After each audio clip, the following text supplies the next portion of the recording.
Chers amis, bonjour. Je continue le billet que j'ai écrit au sujet d'Elon Musk, Le diable s'habille en Elon Musk. Je vais vous parler de mon livre qui s'appelle Toxicité des livres sacrés. J'ai reçu la couverture hier. Disponible bientôt aux éditions Nombre 7. J'y aborde les religions sous un angle philosophique et notamment en pointant du doigt l'obsolescence de ces derniers face aux défis qui sont les nôtres aujourd'hui. Je parle notamment du réchauffement climatique, de la pollution, etc.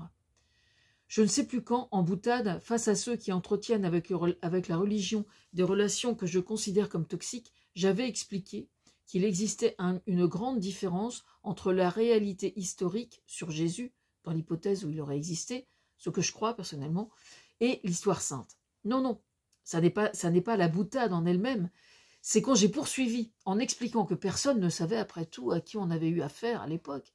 C'était peut-être, je sais pas moi, une femme, je parle de Jésus, hein, une femme, qui sait, ou bien un autiste Asperger, pourquoi pas, un transsexuel. Oui, parce que je sais être drôle aussi. Oui, ça m'avait beaucoup amusé, je me souviens. Pendant que j'y suis, hein, je fais la pub sur mon livre donc, qui s'appelle « Toxicité des livres sacrés ». Ce dernier peut sembler austère, je me rends compte. Je tiens à vous rassurer, j'ai la sagesse de poser les peaux de banane là où il faut pour que ce soit non seulement fort digeste, mais aussi fort ludique, ce qui n'a pour seul objectif que de vous rappeler que vous aussi, vous avez le droit d'en rire. Oui, rire des livres sacrés. En général, tous les livres sacrés. Oui, bah oui, parce qu'il y a des trucs qui sont... Bref. J'ai bien dit d'en rire. Pourquoi il y a un problème?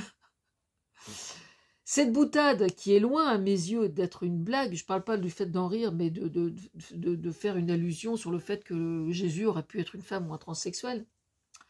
Je n'irai pas jusqu'à prétendre que le fait qu'il se prenne, je parle d'Elon Musk, oui, cette boutade qui est loin à mes yeux d'être une blague, m'est revenue en mémoire en regardant le portrait d'Elon Musk sur France 2 et qui est visionnable sur France Télévisions en replay. Je n'irai pas jusqu'à prétendre que le fait qu'il se prenne pour le Messie, je parle d'Elon Musk, vienne de moi, mais l'hypothèse n'est pas à exclure.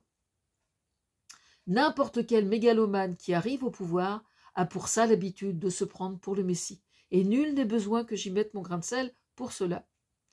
Je rappelle que des personnes qui se prennent pour le Messie, il y en a environ une bonne vingtaine chaque année qui arrivent aux urgences psychiatriques. Mais hélas, certains, sous prétexte d'être les hommes les plus riches du monde, passent au travers des mailles du filet, dont certains arrivent même à être élus dans les pays les plus puissants du monde. On sait que les autistes Asperger jouissent d'une intelligence supérieure à la moyenne.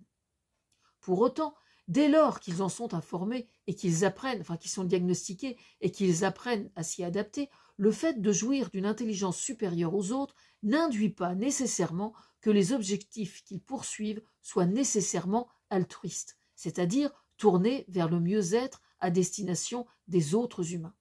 La preuve, le pourcentage d'autistes Asperger est considérable si l'on se réfère à l'échelon mondial de la population. Pour autant, il n'y a qu'un très faible pourcentage qui vire vers une mégalomanie similaire à celle d'Elon Musk. Dans le reportage, ils ont interrogé son père. Très intéressant. Il faut aller revoir ce truc-là parce que c'était tout à fait... J'ai trouvé son témoignage particulièrement honnête et touchant. Visiblement, lui qui n'est pas autiste Asperger, comme son fiston, pourtant semble avoir beaucoup plus le sens des responsabilités et une morale bien plus consistante que ce fils qui doit être bien lourd à assumer en tant que père. Il y a des aspects chez Elon Musk qui me semblent d'une toxicité rarement observée et qui rejoint ce qui n'est